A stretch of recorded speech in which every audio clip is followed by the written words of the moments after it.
All right, and then up next is Dan Callum with a Project Clarity update.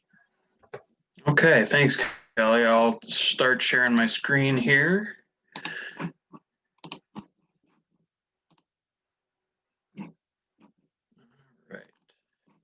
So just wanted to go over a fairly quick update on the Project Clarity activities. Some of it's going to overlap probably both with what Kelly and Maggie have to say. So I'll try to be brief and not step on too many toes. But this has been an odd year. I'm sure all of us can agree. And when it comes to going out on the river, unfortunately, not everybody was able to get out for some of our spring events. We had some things that were delayed, and our water festival wound up being all virtual. So as much as we've kind of grown accustomed to dreading Zoom and those video calls, we did kind of come up with a lot of creative ways to kind of get our message out and share it with people.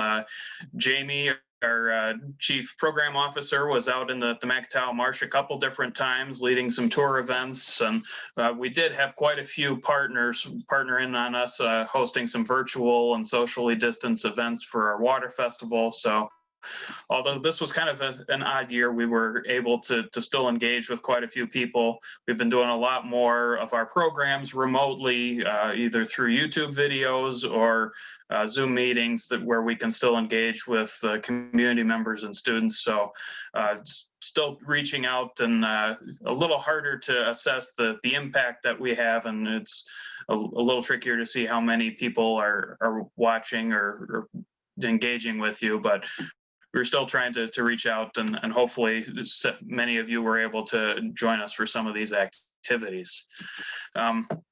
And then once we did start to get into June and July, we were able to have some more opportunities to get out and do in-person activities. This was the second of 2 river cleanups that we were able to hold this year, and we had a couple additional paddle trips. So pretty easy to socially distance in a kayak and still get people outside. And that was one of the benefits of this year. We had a lot more people out wanting to engage, seeking ways to get out of their house and either come enjoy a program or come help clean up the waterfront around the area.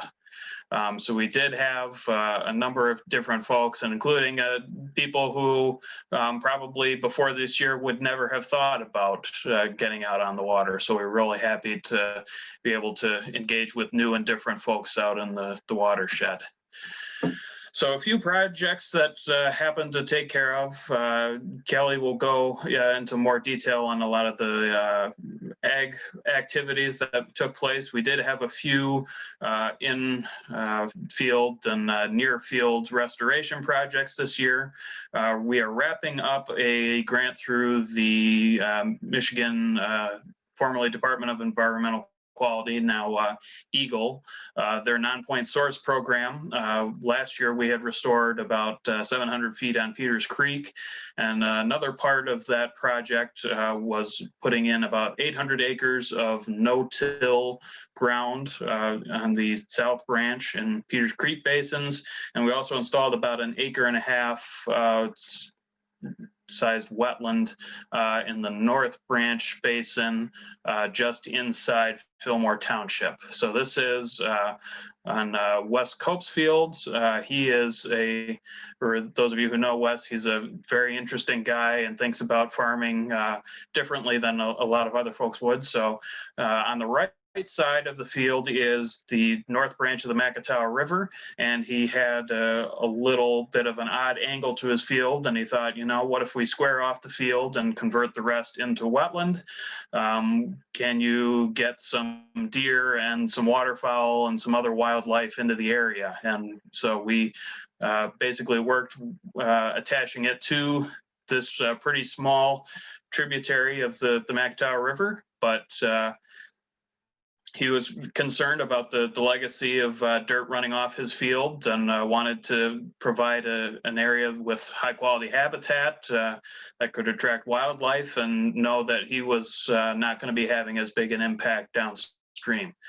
So tying it into a two-stage ditch project that we worked on with him a couple years ago. We worked with 28 Specialties out of Holland. They've done some great restoration work for us over the past few years. And you can see that we literally did just kind of cut right into the edge of the cornfield here.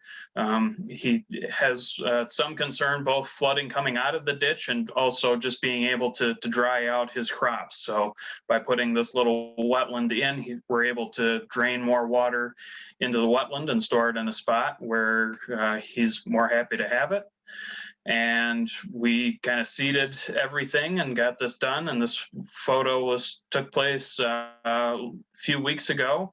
And after we had all the construction equipment rolled out, Wes had some logs and other brush and debris that he had lying around and dragged it out into the wetland to provide some habitat structures. So we're going to keep an eye on this one, but so far we're really happy to have a little piece of wetland on the edge of a farm field down in the North Branch. Also wanted to say that we're happy to have another couple projects that have kind of long been in our queue to get done, both funded through the Great Lakes Commission.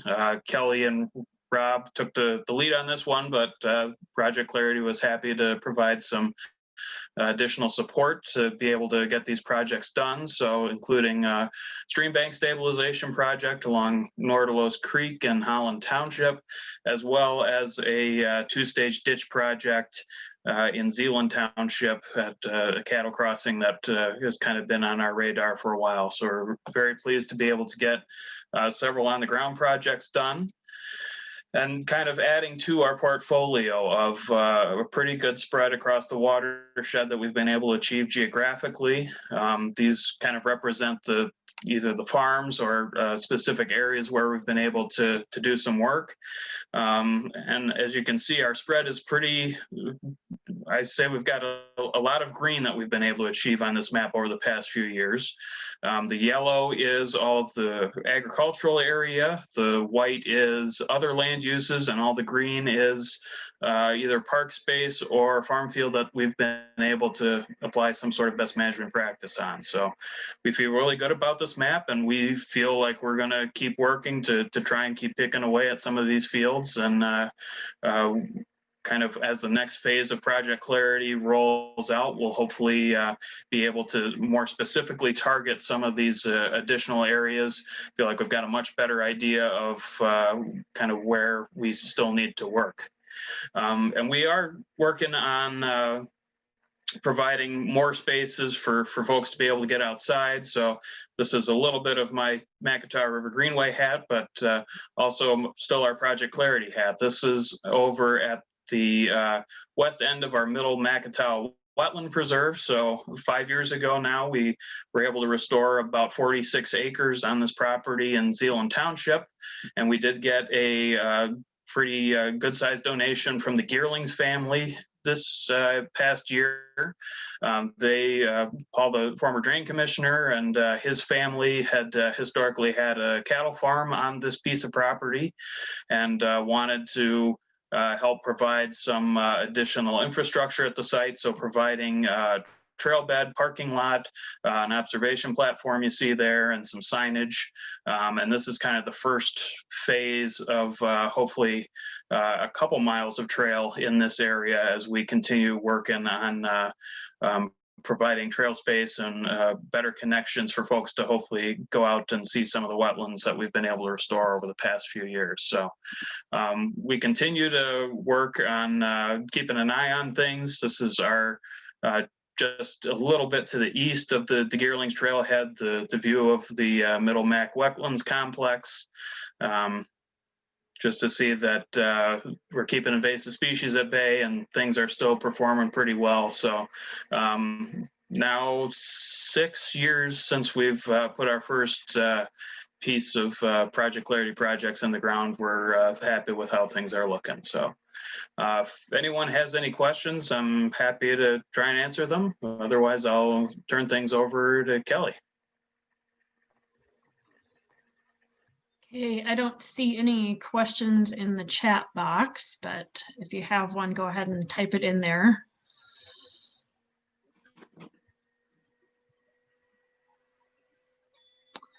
All right, here is one question. How do the levels of resources, financial and engagement match with the long-term plan for Project Clarity?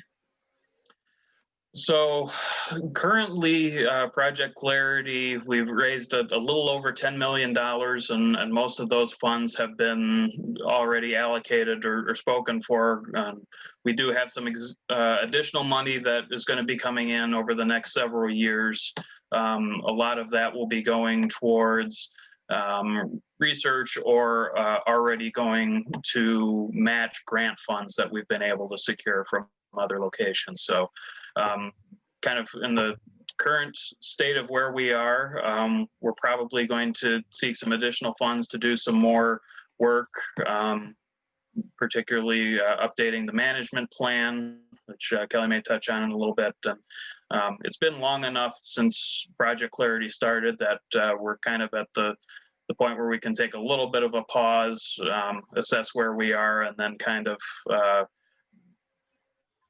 figure out what the next phase looks like and kind of what funds we need and how best we can direct them. Okay, thanks, Dan. I don't see any other questions coming in. So I'm going to go ahead and share my screen now and run through some quick slides.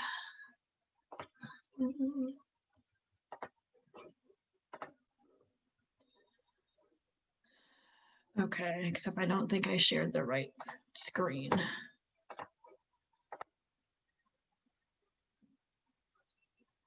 Okay, do you see the presentation? Yes. Okay, okay. Yep. All right, it's doing weird things on my screen, but okay. All right, so I'm basically going to just run through some highlights from our annual report, which I believe I sent a link to in the email that I sent, but kind of outreach and education is one of the bigger things that we do that has also been impacted by COVID-19. Before COVID was really a thing in the spring, we were able to do a few community events. We participated in Pumpkin Fest last fall. We held a workshop for decision makers about green infrastructure. And then since COVID, we've been able to do some virtual events, but you know, we haven't had the same level of community events that we've had in the past. And only did 3 volunteer events this year. We suspended our road stream crossing inventory program that some of you have participated in previously. And so because we couldn't do all the community events that we normally do, we really turned to social media and increased our presence there, which we currently only have a Facebook page. But we did some fairly targeted campaigns, did a whole month of A to Z of water quality, which that was kind of fun to come up with every day, something new. We did some gardening with nature, some pollution prevention tips. We're working through some plastic pollution prevention right now. And then one big thing that was able to occur this summer was Carl Van Fossen from Holland Public Schools put together these fish-friendly car wash kits that you see pictured on the screen there. It's been on my kind of list of things to do the last couple years. And Carl was looking for something to do this summer with his daughter, had access to some video equipment. So they put together an instructional video. We purchased all the materials. He put the kits together, made some instructions. So we've got those available now and up on our website. We haven't done a whole lot of promotion yet, but the intention would be to have these used for charity car wash events. So whether it's school groups or church youth groups, those will be our primary audiences to target those two. So you said we had 3 volunteer events, kind of the major ones. Last October, we did a storm drain stenciling with a group of volunteers from Engedi Church in the West Core neighborhood. And then we had our spring river cleanup event was postponed to the summer. So let's see a picture from that in the middle. We actually had 37 volunteers that participated in that event, and we picked up 107 pounds of trash. And then the fall cleanup, pictured all the way on the right there, was held in September. We only had 12 people participate in that, but picked up another 37 pounds of trash.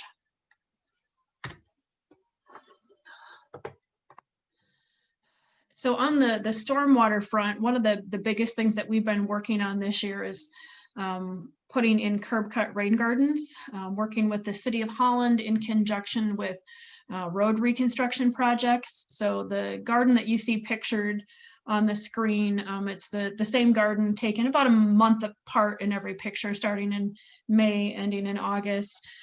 This is one of 4 rain gardens that we planted on 19th Street this year. And so they're called curb cut rain gardens because there's an actual cut in the curb that allows water to come in off the street. And so that water goes in the garden and infiltrates. So we're getting that water out of the storm drain system into the ground and then filtering out some of the pollution that might be coming off the street. Working with the City of Holland, we've got 5 additional gardens that went in as part of the 20th and 21st Street reconstruction this year. We didn't have time to plant those, so those will be planted next year. And then we're working on identifying homeowners on 10th Street and College Avenue that are willing to install these same types of gardens. The city does the kind of the engineering and the construction work, but then the homeowners are responsible for plants and mulch and also for maintaining the gardens. The city requires that a maintenance agreement be signed so that the homeowner is responsible for the maintenance and any subsequent homeowner. And then the MAC does have a grant to help support this work, both to offset the city costs and the homeowner costs. With this grant, we are also working with the city to do some green infrastructure installations at City Hall and Collin Park. So we were able to get those projects designed this year, and we'll be moving forward this winter with bidding and constructing those projects next year. On the agricultural side of things, Dan has mentioned some of this already, but what he didn't mention is a specific grant that we have from the Great Lakes Commission that's focused on planting cover crops and installing grassed waterways. This was just the first full year on this grant. We still have 2 more years to go. We've got about 1,200 acres committed. Not all of those acres were planted as of the time of the report. Some of them are still going in right now or have yet to be verified. But that top photo is an example of one that was actually flown on by an airplane and is doing quite well. And then the other pictures are that 2-stage channel that Dan mentioned. The middle picture is what it looked like before. And then that bottom picture is what it looked like several weeks after the restoration. So Dan kind of showed one that was in between these two. So that was a small grant that we had from the Great Lakes Commission, a different one that supported the installation of this project, and then the livestock crossing was paid for by Project Clarity.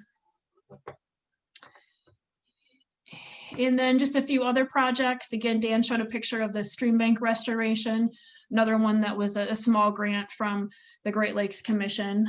So I won't necessarily talk more about that.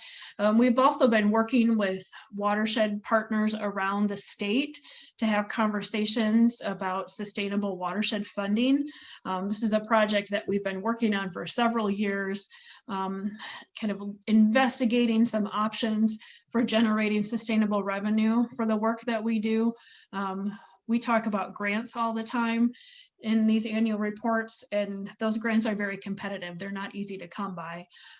So we've been having conversations and looking at some alternate solutions. So we did have a lot of conversations this year with watershed leaders from across the state. It may have actually been easier to do having virtual meetings, not having to drive all over the place. So we are making good progress on that. And kind of a report summarizing the work that we did this year will be coming out soon. And then we also received a grant this year from the EPA as part of their new trash-free waters program. The MAC applied for this with 6 additional partners. The Ottawa Conservation District, Ottawa County Parks, Hope College, the ODC Network, the Allegan Conservation District, and the Kalamazoo River Watershed Council. And so we will be hosting cleanup events throughout Ottawa and Allegan County over the next 2 summers. We were able to get in 6 events before the end of this fiscal year, the end of September. And so you can see there we had 391 volunteers and everybody picked up about a pound of trash.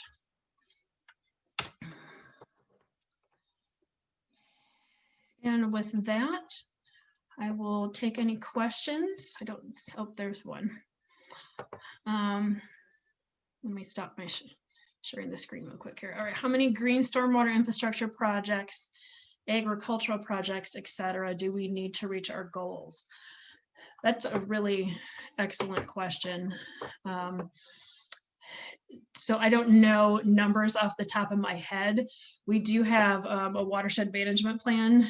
Dan mentioned that briefly, that we're kind of to the point where we need to update that. So the plan does outline goals for like how many miles of stream bank restoration, how many acres of green infrastructure, how many acres of best agricultural best management practices, and then what those associated load reductions are to meet our water quality goals. So it's all in there in the watershed management plan, but I think we're to the point now where we need to reevaluate, are those goals still relevant based on where we are currently.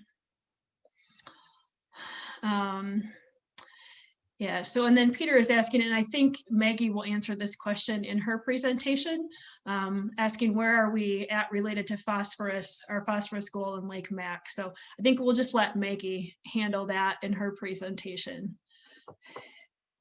And I'm not seeing any other questions, so we will go ahead and turn it over to Maggie, and she'll tell you all about the water quality and monitoring of the lake. Yeah, just give me a second to get my presentation up. Hopefully. There, can everyone see my presentation okay? Yep, Perfect. looks good. All right, I am aware that I am between you and the rest of your evening, so I will try to make this brief but informative. I work with the Annis Water Resources Institute, which is of course part of Grand Valley State University.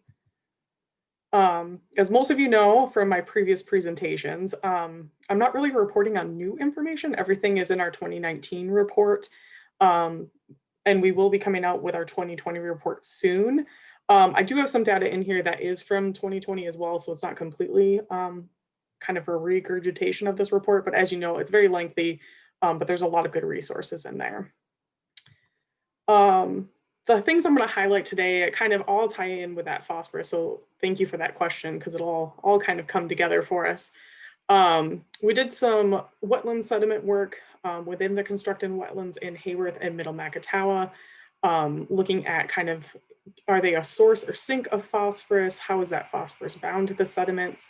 We also looked at a new project dealing with the agricultural drainage within the watershed, looking at these iron slag filters in order to deal with that phosphorus.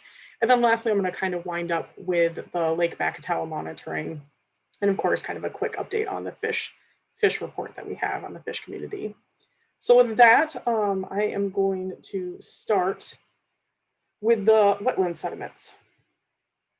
So in order to figure out if the sediments from the constructed wetlands are a source or sink of phosphorus, we conducted lab experiments called isotherms.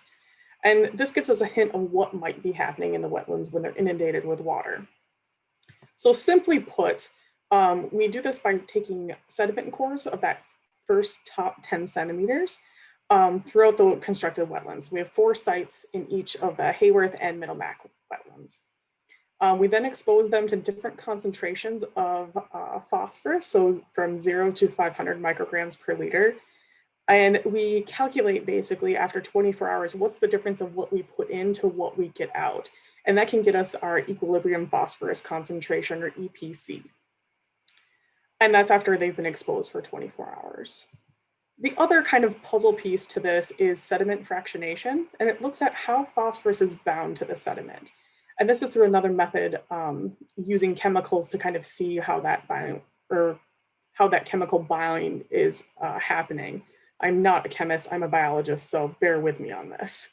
But we take, again, another 10 centimeter core from the same locations as we do for our isotherms, expose them to different chemicals and look at it from there. And they can be, or they're bound typically in kind of 4 different fractionations. So the first one is that pore water, or like loosely absorbed. So that quickly gets released from the sediments when they have water. It's the easiest that is not bound very strongly into the sediments. The second one includes a redox sensitive. So if the water goes anoxic, it can be released from the sediments. And then the final one, or the third one, sorry, is ones that are more basically bound. So if the water is basic, or if the water is more acidic bound. The third and fourth bindings are typically more stable ones due to the kind of the buffering system that the Great Lakes have within their watersheds, that you typically don't have truly acidic or basic water within the watershed. So it's typically the more non-released ones.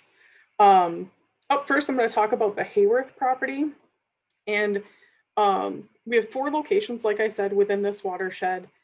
They're throughout the wetland. And as a reminder, if you haven't seen my presentation before or don't remember about it, this wetland is actually designed to be dry throughout most of the year and only get inundated with water during storm events. And this is due to that Tulip City Airport, that's that municipal airport that's nearby, to kind of limit the amount of waterfowl that's on this property. The watershed, or the wetland itself, is designated into 4 separate cells. And so each of our locations is randomly assigned within each of those cells. Looking at some of our results, this is looking at total phosphorus within the sediment as well as percent organic matter. So total phosphorus on the left and percent organic matter is on the right. And as you can see from our sediment cores, again, just looking at that top 10 centimeters, so the part that kind of interacts with the water the most, the TP values are right around that 300 milligrams per kilogram of dry weight, while organic matter is mostly around that 3% range outside of site 4, which actually has a really heavy cattail area. And so that's why we feel like that one had a little bit higher organic matter. It's just due to the cattails in that area. Now on to the isotherms results, so that EPC, or that equilibrium concentration. Those are going to be the gray bars with the standard air. And then the blue dashed lines are for the average SRP, so soluble reactive phosphorus, for the north branch, which is adjacent to the wetland, for storm flow, which is that top dashed line, and base flow, which is that bottom dashed line. And that's based off the 2019 data that we had. As you can see, the EPC crosses that baseline, so the bottom one on site 4 and site 1. But since the wetland is constructed to deal with mostly storm flow events, the fact that they don't go over that mean storm flow, or that upper boundary, gives us some hope that it could be a sink for phosphorus when it's exposed to those storm event water like it's designed for. Now looking at that next puzzle piece, we're looking at that sediment fractionation, and this is a stacked bar graph. So something to note here is that that loosely sorbed, so that NH4Cl fractionation is so small on this, you actually can't see it, but it is there, but it's a very small fraction. For the most part, for the Hayworth property, HCl, or the acid soluble fraction, was dominant in site 4, and site 2 was equivalent to the NaOH, which was the second or the basic soluble fraction. And both of these fractions are fairly stable. So the good thing about this is that so far the Hayworth is capable of absorbing P and holding onto it in relatively stable fractions, which is good. That means it's designed for how we want it to work. Now we're going to switch to the Middle Macatawa property. Now this one was designed a little bit differently, as you can see on the aerial that we have here. Sites 5 and 6 actually are designed to stay wet all the time. It's that wetland area with open water, where 7 and 8 is more of a flooded forest area that can happen with water. But it's designed to be wet or dry during the year.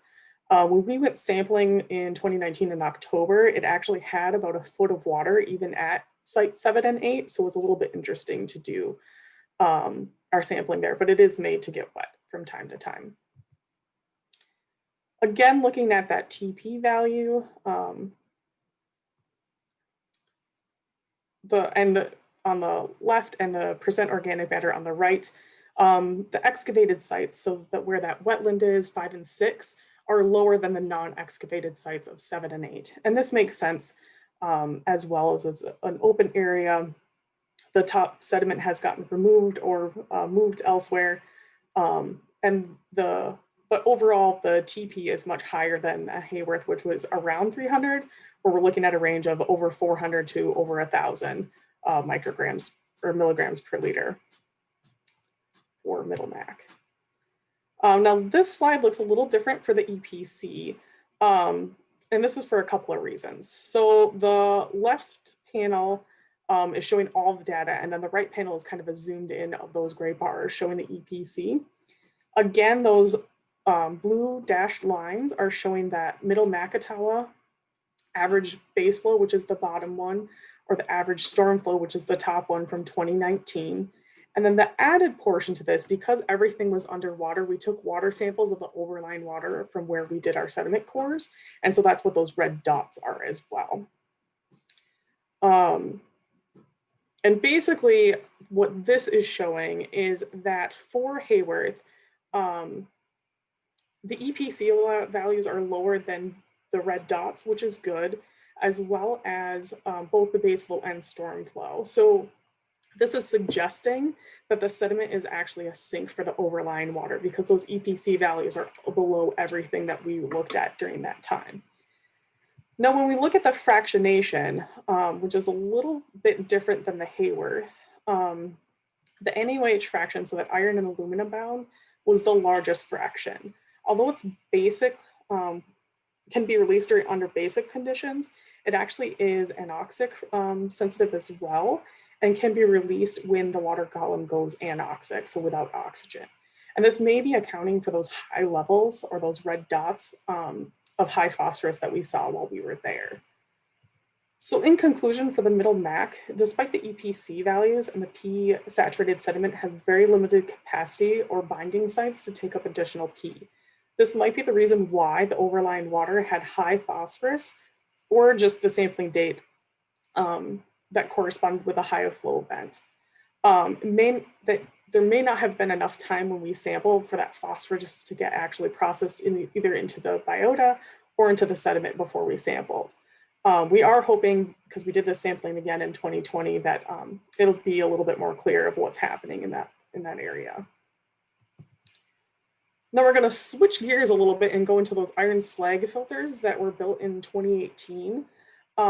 We sampled them twice a month over a year, and we also sampled metals for them as part of the project. And so we did pre-construction, 1 week, 6 months, and 1 year post-construction. We also did some general water quality measurements with a YSI that we had, but our main focus was again on phosphorus for these sites. And I'll go into a little bit more detail. But first, I want to just give you a little bit of background information that it's an estimated 71% of the watershed is agricultural land is tile drained. So we're looking at that pink color in the map. And that actually equals to be about 32% of the watershed is estimated to have some sort of tile drainage under the agricultural fields. Now, hopefully, it's one of those things like I'm not going to assume you know what tile drains are. I didn't know what they were when this all started. So it's basically a pervious pipe that's installed under fields to expedite the movement of water from fields to drainage ditches. And this is to prevent crop drowning and increase oxygen reaching the crop's roots. However, while they're good for crop yield, it's basically a super highway for nutrients as well as sediment to go into the drainage ditches, which eventually can end up into Lake Macatawa. With 32% of the watershed having tile drainage, that's a lot of potential movement down into the lake. So Project Clarity and the Michigan Department of Agricultural and Rural Development wanted to try these iron slag filters. They've been used a little bit further south. I think these are the first ones in the state of Michigan. And basically what they are large reservoirs represented by that large rectangle in the center there, filled with iron slag or shavings from the iron making process. And they also can be capped with calcium carbonate as a buffer as the water moves through. It's a buffer just so that way it's not acidic when it comes out the other side. And they're installed between that tile drainage leaving the field and the outlet pipe in the drainage ditch. The size of the reservoirs is determined by the size and surrounding fields, as well as the typical volume of flow through either by rain or by irrigation. And basically what it's doing is we're hopefully taking that high phosphorus coming off the farm fields, having it chemically bind to the iron slag when it moves through the sample or through that iron slag filter to hopefully give us low total phosphorus on the outflow into the drainage ditch to kind of prevent that phosphorus from moving down. The time of how much water stays in there is all dependent on how large it is, as well as how much rainfall or irrigation is happening. So it's a little bit of a guessing game as far as that goes. It wasn't part of what we were looking at. So we can sample from a few different points. We can sample from this black control box here, which is from the inlet. So this is showing that little black box over here. Or we can sample from the outflow, which is, sorry, that is my dog in the background. The outflows, which is kind of these cement pillars that you see, or from the outlet pipe into the drainage ditch as well, depending on the conditions. So the results I'm going to be sharing are from 3 different sites, which is in that red circle, or the red dots within that black circle. The golden dots are other sites that we looked at as potentials for these installations. But so far 3 only have been installed within the watershed. So to start it off, I'm going to go from oldest to newest constructed. And so Behind Mill was constructed first. And you can see that we measured total phosphorus, soluble reactive phosphorus, and then turbidity. So total phosphorus means all of the phosphorus. Soluble reactive is the one that's most bioavailable or can be taken up by algae the quickest. And then turbidity is looking at, how much sediment is in the water. Depending on how normal the data was, we used pair t-tests or Wilcoxon tests. Because the inflow and outflow, it's a combination of what we traditionally call base flow or storm flow. It's kind of all combined together in that reservoir. We always did them paired instead of trying to tease them out as base flow and storm flow, because it's kind of a mix once it goes into there. I do want to point out though that there is high standard deviations, and we are aware of that, and that is due to kind of that combined base flow and storm flow events. So those are real, but that's why it's there. For the most part, both TP, SRP, and turbidity all saw significant differences from inflow to outflow as a reduction. Up next is Oak Grove, which also had significant decreases from inflow to outflow for TP and SRP. It's also nice to know, at least for SRP for the outflow, we're getting towards that total daily maximum load, that TMDL that was set for the lake at 50 micrograms per liter. So this one is looking very promising to actually meeting that goal as far as what's being released. And then finally, we have Fillmore Flex, which had a significant decrease on TP. SRP and turbidity were not significantly different. And the values were much higher, as you can see from that TMDL of 50 micrograms per liter. But there is some issues with this one, that it just wasn't clean sampling. Instead of having a straight outflow pipe into the drainage ditch, it had an angled pipe, which you can see kind of in this lower right-hand picture, this guard. If the drainage ditch itself filled up, it would actually backfill into the iron slag, which caused at least our sampling efforts to be a little muddled. And so that's why we think the reduction wasn't significant for SRP.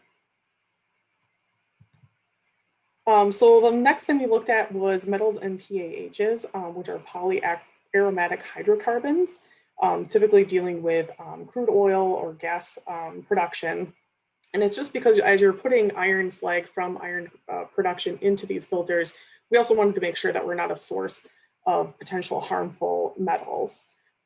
For time, I am not going to show you the actual results, but I can say of the 32 that we sampled, only 7 of them actually had detectable levels, and all of them were below any sort of EPA or WHO drinking water standards. Again, these samples were done pre-restoration, 1 week, 6 months, and 1 year post-restoration, depending on the construction.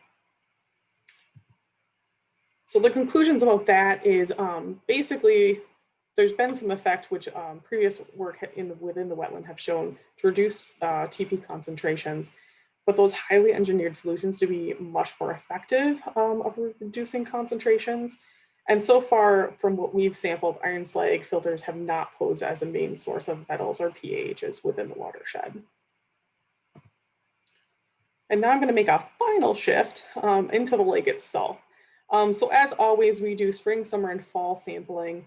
And again, this is from 2019, so we didn't have any issues there. And of course, 2020 proved its own problems, which we'll address in our report coming up. But we always do general water quality with the YSI, which is what's pictured on this slide. We do Secudus depth, and we're looking at phosphorus and chlorophyll A. Just for time, I'm still going to focus on total phosphorus, just to kind of keep that story going of what I talked about earlier. So we do 5 sites, but we only use the southern 3 sites for the average of the lake, and that is because we can compare it with previous and historic sampling that has been done in the lake. And so we come up with what we call a water quality dashboard. And so what this does is it shows you green is anything below 25 micrograms per liter, and that would be highly desirable and kind of put you in that oligotrophic status. 26 to 50 would be meeting that TMDL goal, which again is at 50, and anything above 50 micrograms per liter is red, which is not desirable, which we're still in. So unfortunately, it's been about at like 80 micrograms per liter as of 2019, which is still pretty high. But as we look at kind of our historic data, so we've been sampling this since 2013, it's not the lowest that we've seen, but it's also definitely not the highest. So it seems to be trending in kind of a downward angle, which is the direction we want to go. By no means are we near meeting that TMDL, so there's still work to be done. Now we also want to look at basically does rain or precipitation, sorry about that, I don't know if you can see that pop up. There we go. See if there's any rain or precipitation trends that tie with this total phosphorus that we report every year. And we run some statistics on this, and really there's no rhyme or reason to how much rainfall happens to what we're seeing in the lake itself. There's just no trends there that we can find. So for the data summary of the lake, the phosphorus is still is well above that TMDL target, although the variation that we've seen in more recent efforts seems to start being trending in kind of that downward angle, which is good. Again, as Dan and Kelly continue their efforts throughout the watershed, as many other people do, the focus might need to be on those highly engineered solutions to resolve those extreme nutrients concentrations like grassed waterways, 2-stage ditches, iron slag. Finally, we'll finish up here briefly with the fish survey that we do every year. And we do that along the north shore of Lake Macatawa. So we set out pike nets, which are set out for 24 hours and are picked up the next day. And then we also do night electrofishing, which are at 10-minute transects throughout the lake. To combine these efforts together gives us a good estimate of what community is there, because it eliminates any bias with each of the sampling efforts that we have. And this is what this year, or 2019, looked like at least. In total, we had 1,397 fish. Most of those were caught in the pike nets, with only 300 caught in the electrofishing. We caught 23 species total. And basically the most abundant were brook silverside, bluegill, and gizzard shad, which composed of 74% of the total catch. These pie charts, of course, are broken out by catch effort, where gizzard shad was mostly caught in boat electrofishing, and brook silverside and bluegill was mostly caught by pike netting. Now, of course, I also have to have my obligatory fun fish picture. So this is a very massive channel catfish that we caught while doing our nighttime electrofishing, which was pretty fun to see. And with that, I'd like to thank everybody, and I probably missed some people, but everybody that works on this project, because this list seems to be growing much more every year. But with that, I can take any questions.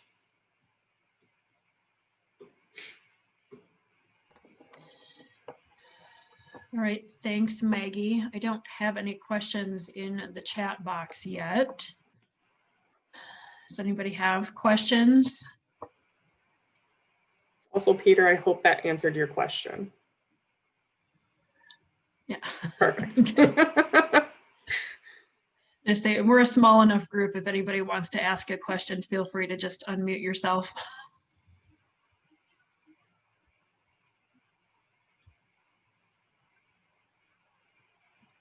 No? Okay. All right. Well, thanks everybody for sticking it out with us to the end. Oh, I think Brian had one. Yeah, Oh, just one quick question. So you're looking at engineering solutions. How many engineered, iron filters would it take to cover the watershed? Ooh, probably a lot. I mean, iron slag filters are kind of expensive, which I know Dan probably has that number in his head. I can't quite remember what they are. They're really used kind of for those phosphorus hotspots because they're kind of expensive to put in. You also have to change out that iron slag periodically. It does kind of get used up basically.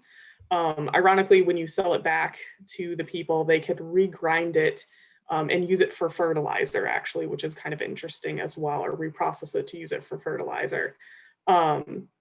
So I don't think it's good in every application. That's where like the grass swales, two-stage ditches, restored wetlands can actually play a better role for the kind of those lower phosphorus concentrations.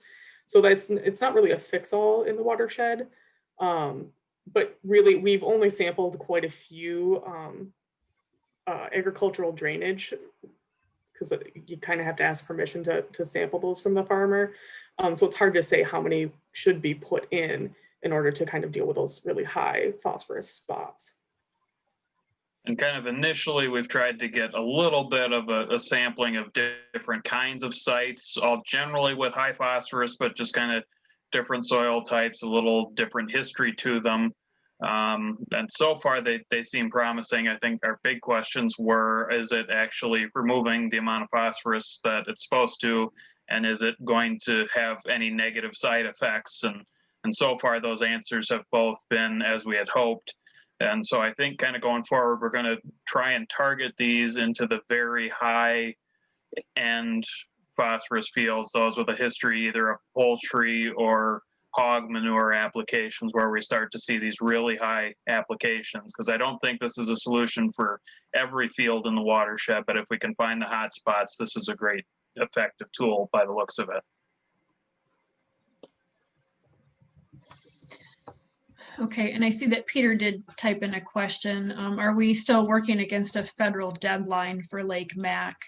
And Peter, I assume you mean the TMDL. I mean, that's the only, I guess, kind of federal, it's not really necessarily a deadline. But we have the TMDL, the total maximum daily load, that's at 50 micrograms per liter that Maggie referenced. So that was first established in 2000, and the MAC signed a voluntary agreement with the state to implement a plan to reduce the phosphorus to meet that TMDL goal. That agreement that the MAC signed was good for 10 years. So we renegotiated that in 2010. So it actually has expired this year. And so we're still in the process of trying to kind of modify and develop a new agreement moving forward. And so part of that is still, we need to update the management plan to make sure that we're focusing our efforts in the best areas, kind of targeting those iron slag filters where they're needed most. So it's not really a hard and fast deadline per se. It's kind of a moving target, and it really is, it is voluntary, the work that we're doing. The EPA, the state placed this numeric value on the lake, but nobody's making us do this work. We signed an agreement on our own volition that said we will do this work and work with stakeholders in the community to improve the lake. So that's what we will continue to do. All right. And with that, I don't see any other questions. Last call for questions. All right. Well, again, thanks for sticking with us till the end. We'll get the videos processed and posted, as well as copies of the presentations. It may take me a while to get them all from the students, but once everything's posted, we'll send an email to everybody that was on the meeting today. We'll put it out in our next newsletter probably too. So with that, have a good evening and thank you for all your support. Thank you, Kelly. Thanks, Kelly. Thanks. Bye. Thank you.